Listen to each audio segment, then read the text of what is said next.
Hai guys, bicara soal pertanian, sejak dulu banyak orang beranggapan bahwa profesi petani itu adalah sebuah profesi yang tidak bergengsi, profesi yang miskin, profesi yang kotor. Tetapi tahukah Anda, hari ini ada fenomena baru, anak-anak muda yang sebagian besar diantaranya justru berpendidikan tinggi mau menggarap sektor pertanian. Berikut ini adalah profil 5 petani milenial Indonesia yang menginspirasi di tahun 2019. Yang pertama ada nama Ratna Sari Dewi, berasal dari kota Denpasar. Adalah petani milenial yang memulai profesinya dengan mengontrak tanah di daerah Kintamani, tepatnya di desa Abang Suter, dengan meminjam uang di koperasi. Akhirnya Nana memutuskan untuk mencoba mengelola perkebunan seluas 80 hektar yang dikontrak dengan harga 100 juta selama 25 tahun yang ditanami dengan tanaman jeruk. Lahannya pun berkembang ke Banjar Belong untuk dijadikannya kebun sayur mayur. Wanita berparis cantik ini belajar ilmu pertanian secara otodidak melalui YouTube. Menariknya, Nana bukanlah tamatan kampus pertanian, melainkan tamatan S1 di Fakultas Ekonomi Udayana dan sekarang sedang menempuh pendidikan Magister Manajemen untuk mendapatkan titel Magister Manajemen di Universitas Udayana juga. Pada tahun 2018, ia berhasil lolos menjadi 10 besar Duta Petani Muda Indonesia. Sebelumnya ia harus menyisihkan 200 orang petani muda lainnya yang ada di Bali.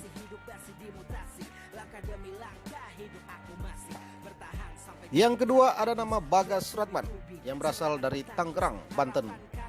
Ia adalah petani muda yang mengelola lahan pertanian perkotaan seluas 26 hektar di Kampung Rawalini, Teluk Naga, Tangerang, Banten. Lahan yang letaknya 2 km dari Bandara Soekarno-Hatta ditanami dengan 30 jenis komoditas sayuran dan melon.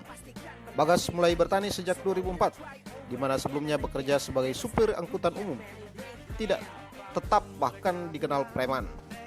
Awalnya terjun usaha pertanian, hanya coba-coba, tetapi lambat laun usahanya menanam sayuran menghasilkan pendapatan yang cukup besar.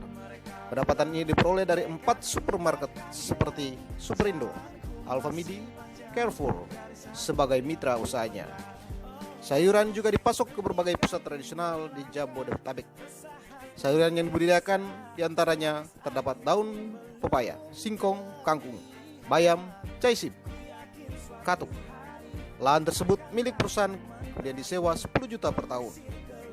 Diberitakan oleh situs Finance Detik, sekarang pendapatannya per hari mencapai 15 juta rupiah.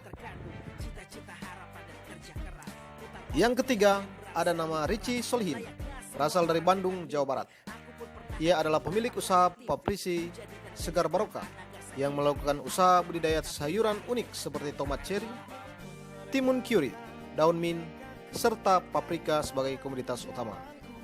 Richie yang adalah seorang mahasiswa pasca sarjana ini mengembangkan usahanya dengan brand Papriko atau Pabrisi Grocery Online, yakni sistem penjualan secara B2C guna menghubungkan langsung petani dengan konsumen yang dijalankan sebagian besar di area Bandung dan beberapa tempat di Jakarta.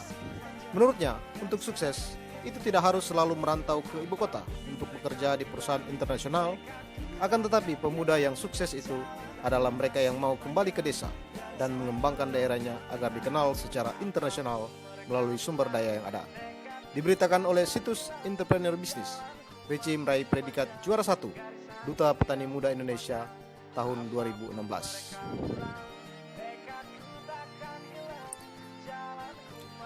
Yang keempat ada nama Paidi, berasal dari Madiun, Jawa Timur. Dia tampil di acara talk show Kick Andy sebagai bintang tamu. Adalah seorang petani milenial yang menanam porang yang sebelumnya memiliki profesi sebagai pemulung. Porang adalah sejenis umbi yang dapat dijadikan bahan makanan, kosmetik, dapat merubah kehidupan Paidi. Ia pertama kali mengenal porang saat bertemu dengan teman satu panti asuhan di Desa Kelangon, Kecamatan Seradan, Kabupaten Madiun. Di rumah temannya, Paidi dikenalkan tanaman porang yang dibudidayakan warga setempat. Paidi kemudian mencari berbagai informasi tentang porang di internet. Paidi menyimpulkan porang merupakan kebutuhan dunia. Berbekal pencarian di Google, Paidi sukses berjualan porang hingga ke luar negeri. Tak hanya itu, Paidi juga memberikan modal bagi petani-petani di kampung halamannya yang ingin mengembangkan porang.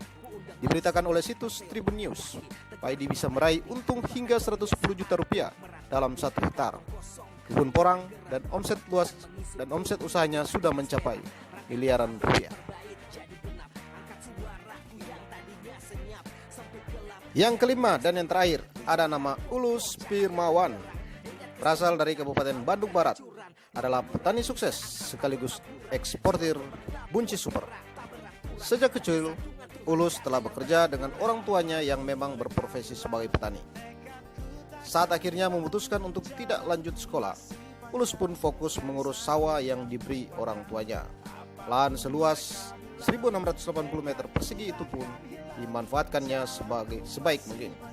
Setelah dewasa, akhirnya Ulus dipercayai mengelola lahan tersebut dengan bantuan 5 orang buruh tani. Dengan jam terbang tinggi, Ulus pun mendapatkan hasil panen yang memuaskan. Sempat diperlakukan tidak adil oleh pengepul, Ulus kemudian memberanikan diri untuk mengirim buncis ke Jakarta.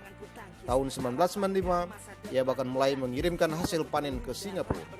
Dirilis oleh situs Detik News, Ulus mendapat gelar petani teladan oleh Organisasi Pangan dan Pertanian Dunia atau FAO karena dirinya dianggap telah berhasil menciptakan kemandirian dalam pertanian dari hulu sampai hilir.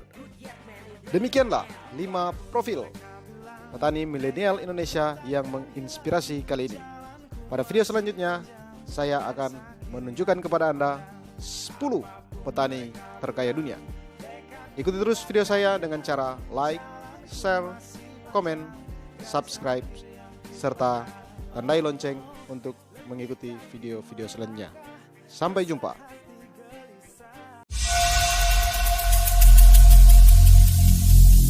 Every single day